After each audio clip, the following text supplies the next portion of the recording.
Okay, thank you very much. My name is Piyushi, as you know, Piyushi Sharman. I'm from Kent State University, and I'm doing my PhD. I'm done 2 years. I'm going to take comps very soon.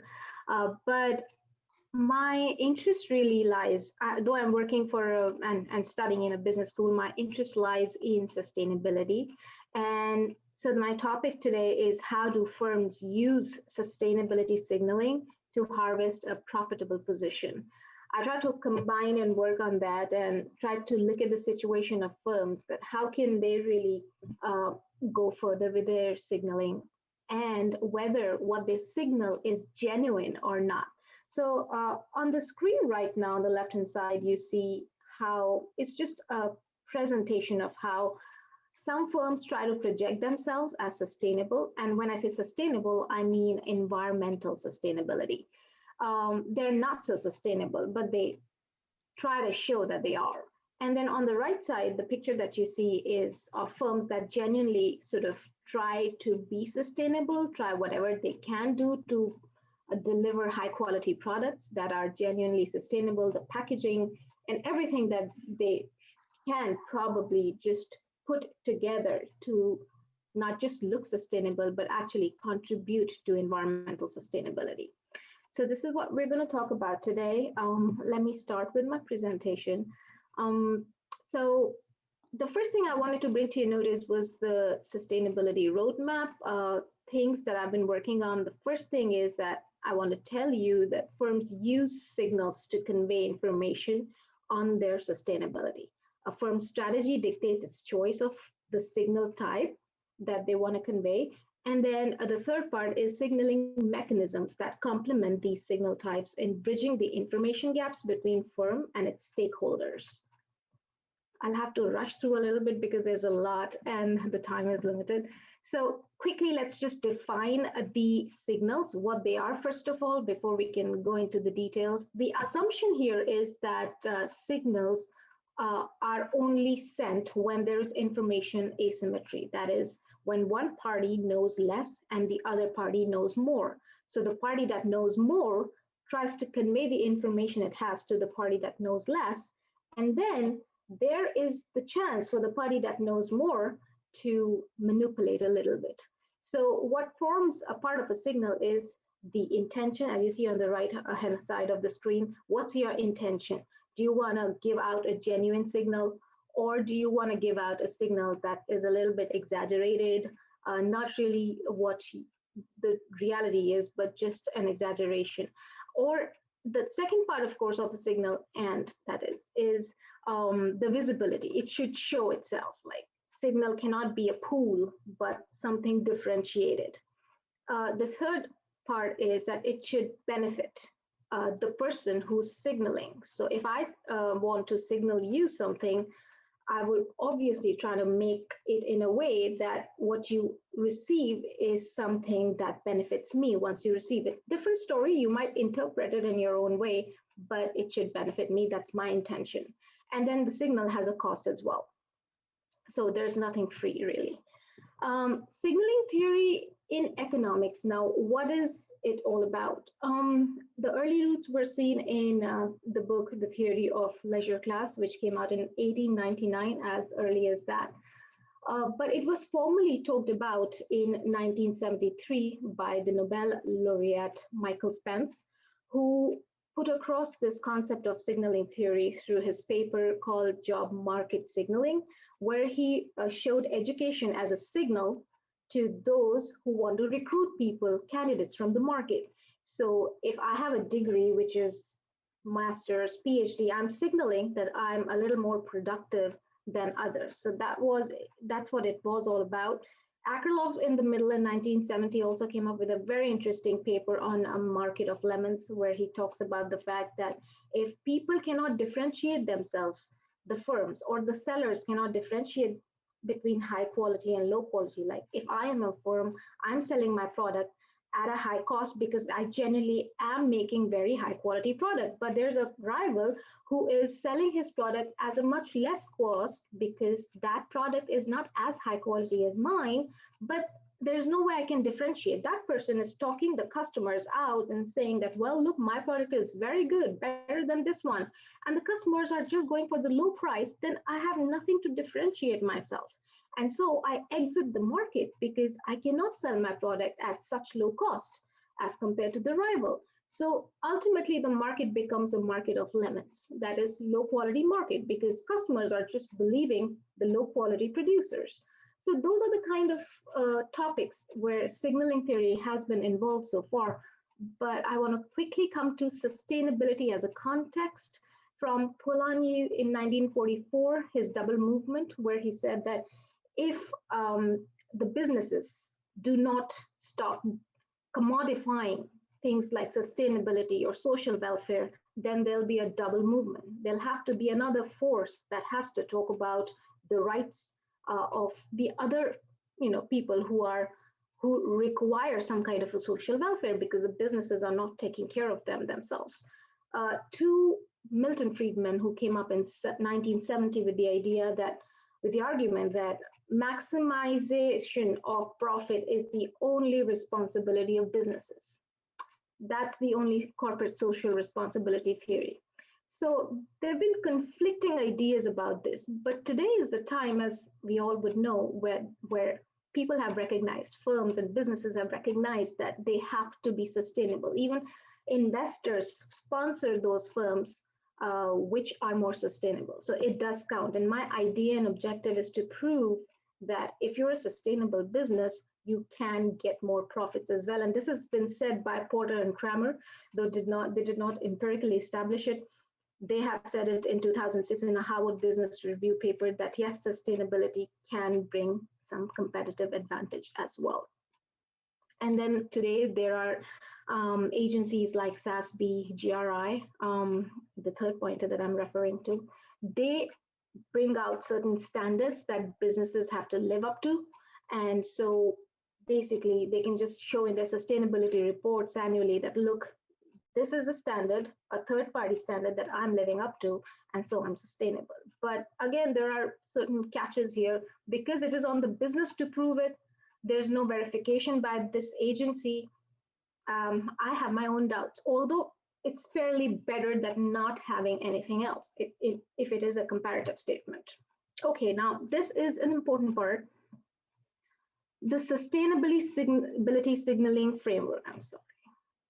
This is what I've worked on. I've talked about these 3 steps in my paper, where the first step is devising a signaling strategy, which could be differentiation, cost leadership, or strategic similarity. I'm going to talk about all these in the next few slides. The second step would be choosing the signal type, which could be a credible signal, a deceptive signal, or no signal at all. And the third one would be finalizing signaling mechanisms. So now that you've chosen a signal type, what is the mechanism that you're going to use to convey your message, to signal your sustainability? So what's the first step? These 3 strategies, differentiation, cost leadership, and strategic similarity. Differentiation is just where you're trying to produce a high quality product and you're trying to differentiate it. The sustainability aspect of it is that if you are already a differentiator, then it's most likely that you will want to have a sustainability strategy where also you differentiate yourself.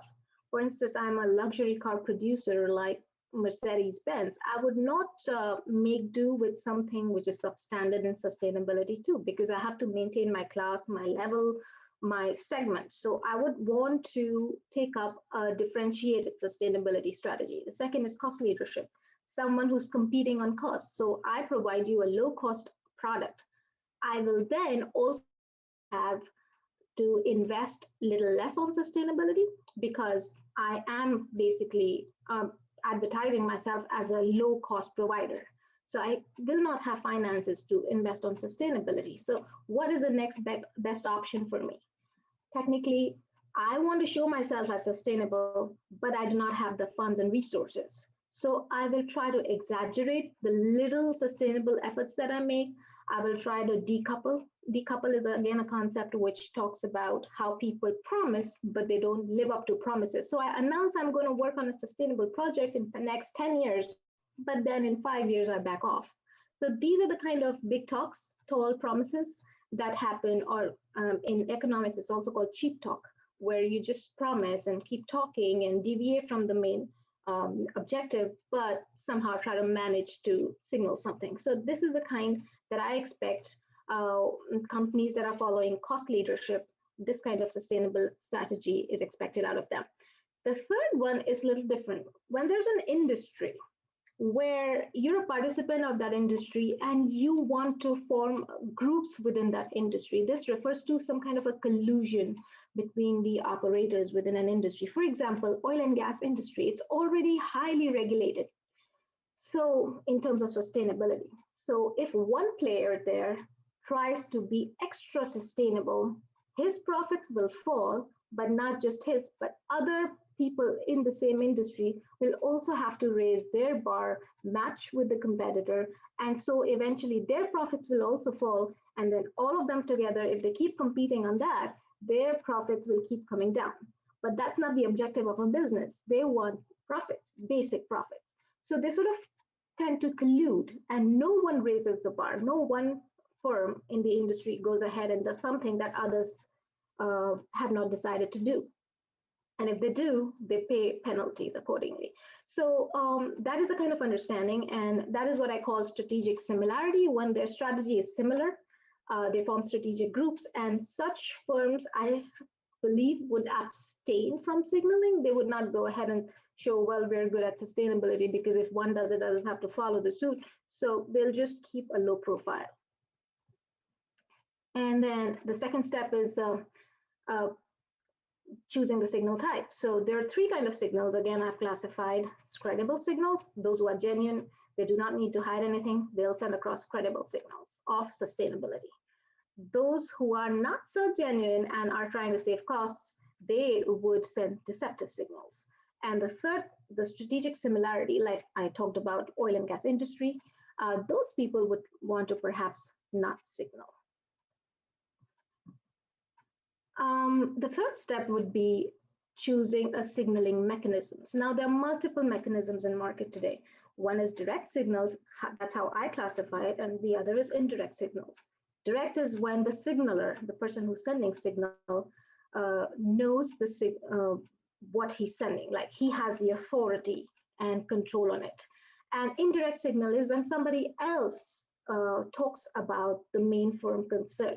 For example, a direct signal would be advertising or releasing a year-end report on sustainability and saying, look, this is what we do, and also naming some third-party standards like SASB and GRI and saying we are in compliance with them to this extent. Indirect signal would be something like a ratings agency giving you a certain rating, assigning, but remember, that's also a signal, because the ratings agency, how are they getting their data? They're either making the firm fill surveys or they're obtaining the data from some publicly available source or from some media house. So it is also an indirect signal by the company itself. So that's how it works, direct, indirect. Either some companies do both or some just do none. They don't signal at all. Okay, I got some chat messages, but I think I'm going to address them after I finish my presentation. A very limited time. Okay, very quick question. What you see on your screen is a sustainability signaling example. I've picked a company called Patagonia, which is known for its sustainability all across. This company is basically an outdoor apparel retailer, and it also makes travel items. Clothes are designed to last long and are costly. And the company is also known for its environmental sustainability efforts. So on the left, they're showing a bag, and on the right, the picture is about, it's an advertisement about this jacket, which is made in a pretty sustainable way. Patagonia was a company started by a mountaineer, basically. And so he really could relate to environmental aspects and make things and gear that people would want to wear when they do some sporting activities. So let's now go ahead. My question to you would be, take a maybe few seconds to try and think what would be Patagonia's signaling strategy, signal type, and signaling mechanism. Now I can go to the chat maybe. Ouch, I'm sorry.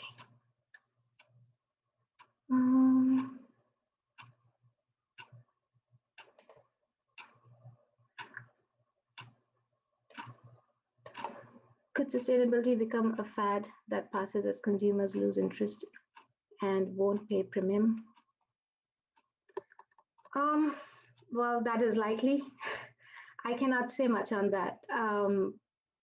But all we want to do at this point is just make the best efforts really to reach there where we want. And there are a lot of queries here, but let me just quickly answer this question. So the answer to this question would be, let me go to the next slide.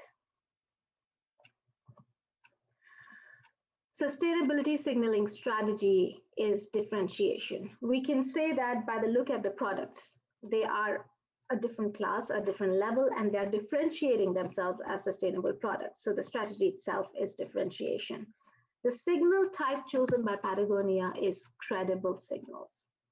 What they're doing is genuine. They talk about it and they mention it, and their product has been tested as well for its sustainability. So it's genuine, it's credible. And the mechanism that they use to project themselves as sustainable is both direct, indirect, because Patagonia is B certified, which is like a certification which kind of is verified. It checks.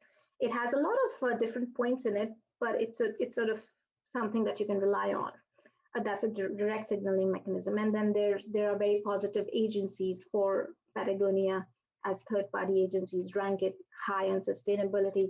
So it's using both signaling mechanisms to project itself as sustainable. Okay, I can go on and on, but if I'm running out of time, somehow I'm not checking it, please do let me know. So this brings me to the hypotheses that I put forward based on my analysis. First of all, let's understand how I got to it. So Porter in 1980 talks about a generic strategy of differentiation. Basically, he talks about different strategy types: differentiation, cost leadership, or focus strategies. But for this hypothesis, I'm looking at differentiation, and it links the firms that walk the extra mile really to make their products sustainable, right? Also, there's a theory in strategy called the resource-based view. Now that by Barney 1991. Now that theory really talks about how firms use resources they have to really create value, the unusual, the rare, the valuable resources to get a competitive advantage. I think this differentiation strategy links with the competitive advantage aspect, because resource-based view states that if you're differentiating yourself with the kind of valuable resources, so here firms are using sustainability as a valuable resource, right? And then with sustainable operations and good environmental performance, firms can use sustainability as a resource, and the signals that they send out then is superior. That is credible signals.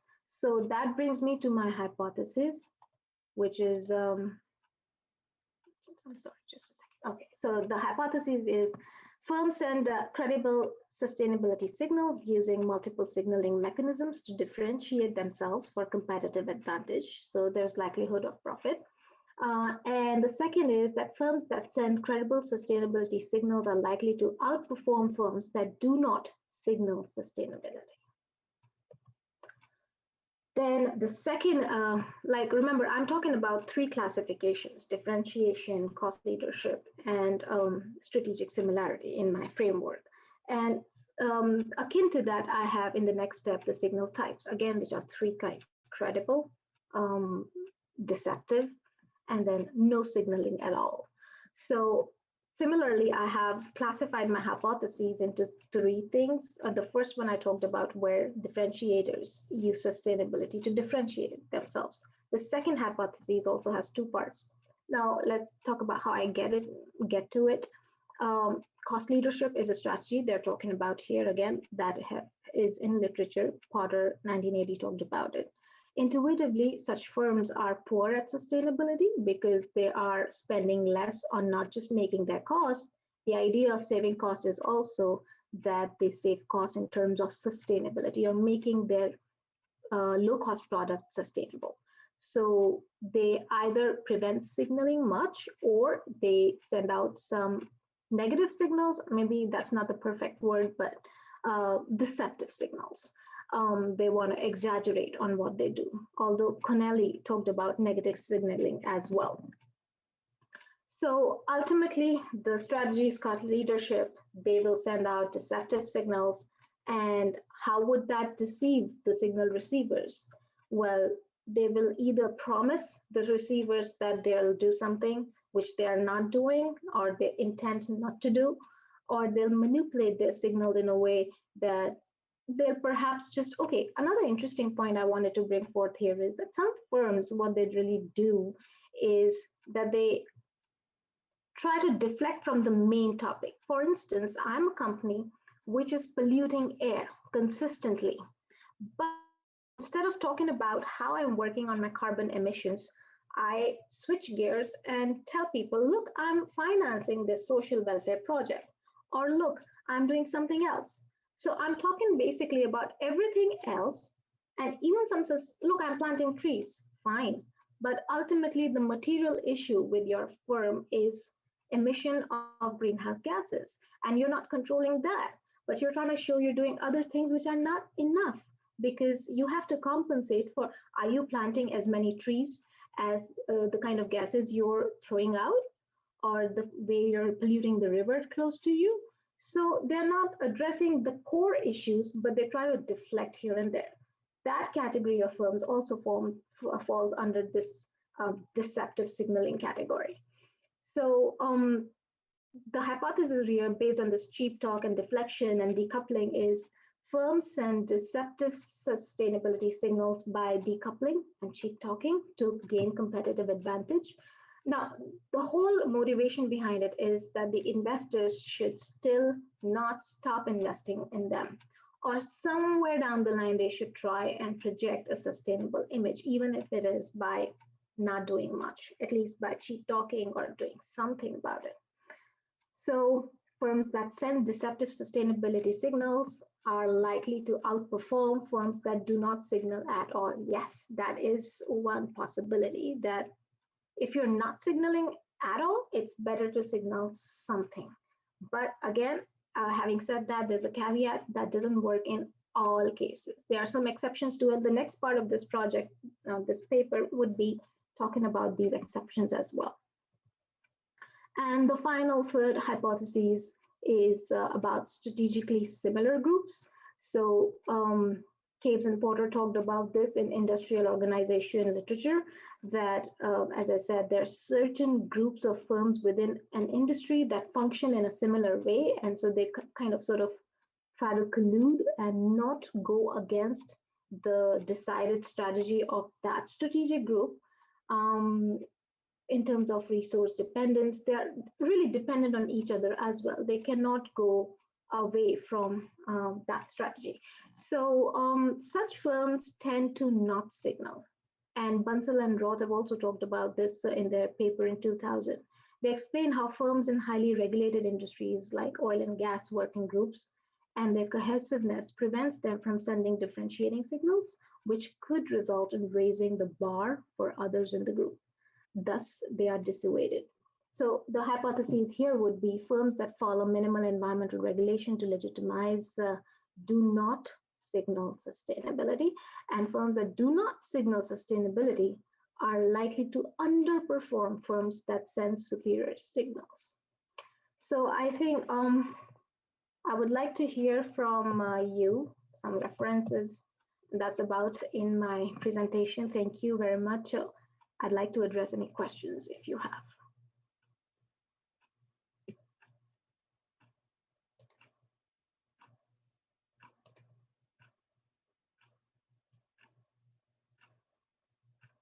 So let me go to the chat.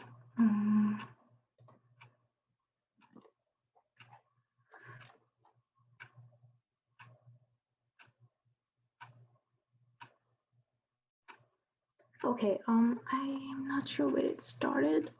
Okay,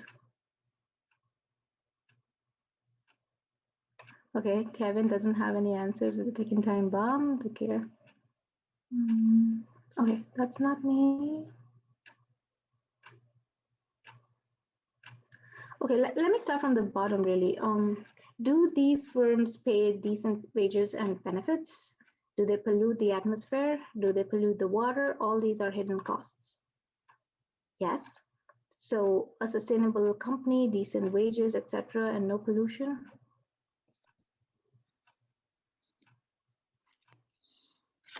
I think maybe unmuting would be a good interactive session if you would like to unmute.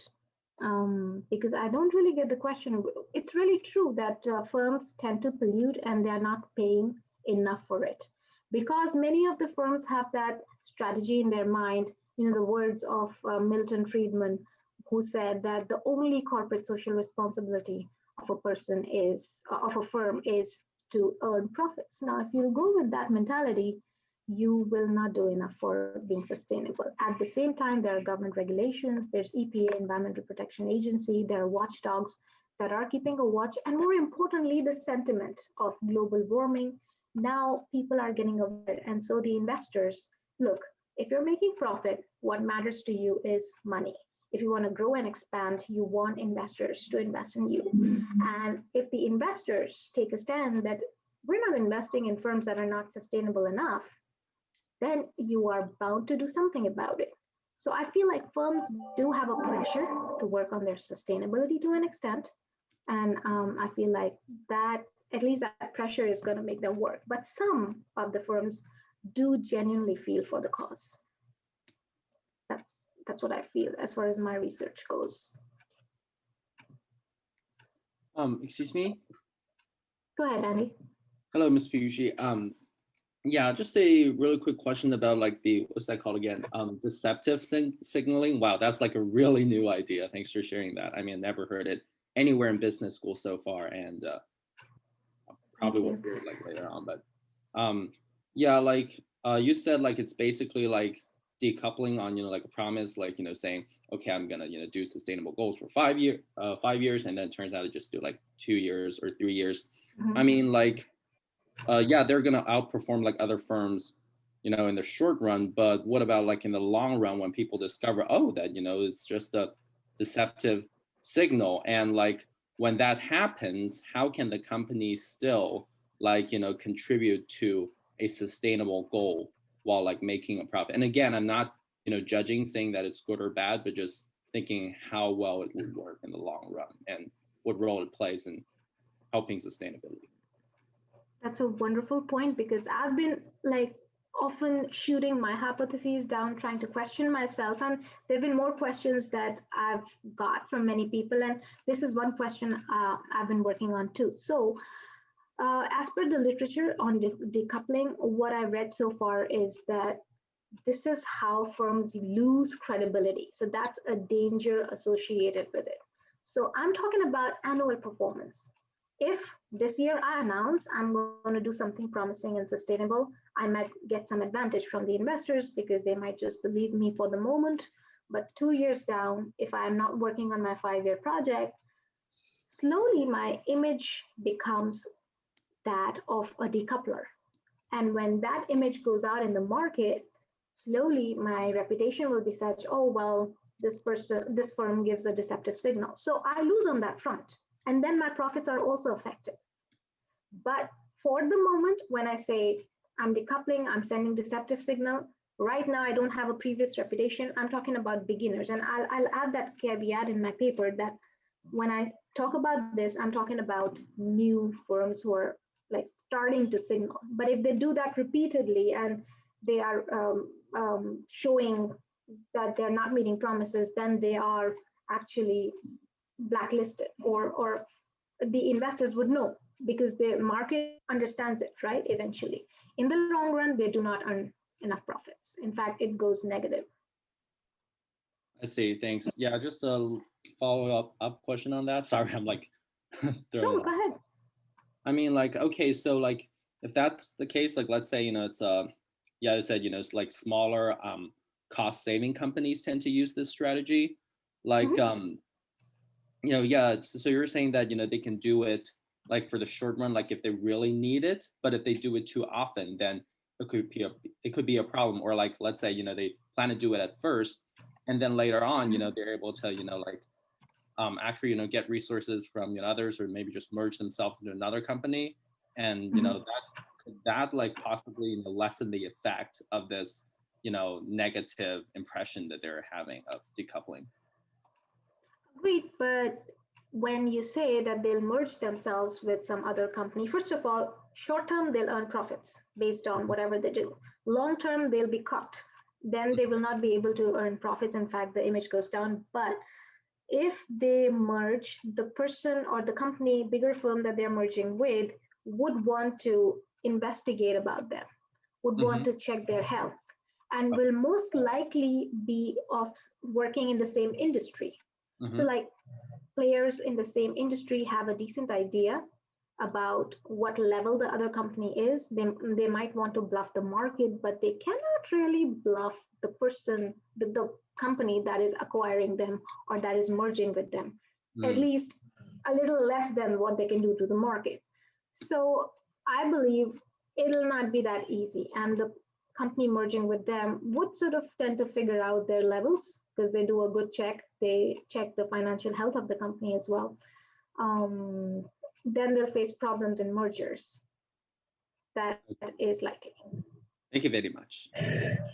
Oh, any other Piyushi, I questions? just wanted to point out, I posted this in the chat, but there's an extensive literature on corporate hypocrisy, which actually, in some senses, justifies hypocrisy because it's very hard to meet expectations. I don't agree with this perspective, but it basically argues that it's impossible to satisfy all stakeholders. So there is that there. But I had a bigger question about the notion of differentiation itself, because we want sustainability to be normal, not something that's differentiated. I think that's the overall bigger purpose in this conference and the movement itself. So when firms do use it as a differentiator, isn't that counter to the purpose of the movement itself and why we are here? I agree. I completely agree with that. Why is it so special? It should be normal. It should be a part of our lives. But I also believe, going by the business literature, we have not reached that stage yet. And it'll still be many years where it really becomes normal. At the end of the day, businesses want profits. At the risk of sounding cynical, the fact is that if they're doing something, they would want to advertise it, blow their trumpet, and show that, well, we're doing it. And if they get some good ratings or reputation, tangibly, intangibly, whatever they can gain out of it, they would do it because they are capitalists. Things are done when the mindset is socialist, which Polanyi wanted to perhaps create. But today we are living in a neoliberal kind of an economy where marketization is allowed, where people are market is allowed to set the prices, and there's not much emphasis on sustainability, which is why these efforts of conferences and all of us are trying to do that. But unfortunately, sir, I think we all will have to fight really hard before this gets normal.